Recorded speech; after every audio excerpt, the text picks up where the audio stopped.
હું directly stock માર્કેટમાં involve નહોતો થયો.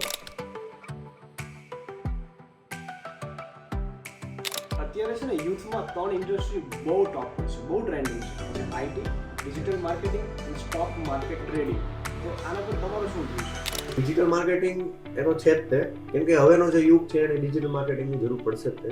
But stock market is the very very very કે તમે છેલ્લા 5 વર્ષથી આ ફિલ્ડમાં છો, તો તમને સૌથી મોટો લોસ કયો થયો અને એમાં તમારી ભૂલ શું હતી?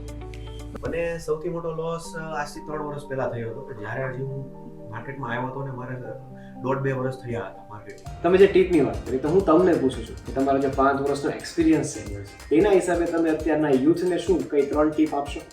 આ કોઈ એવી વસ્તુ નથી કે તમે આવ્યા, ટ્રેડ માર્યો, તમે બહુ પૈસાવાળા રાતોરાત. આ તમારી માટેની વસ્તુ નથી. આમાં બી પેશન્સ, ઓલવેઝ બી પેશન્સ. ધીરજ સાથે કામ કરો, લોંગ ટર્મ વિઝન સાથે કામ કરો અને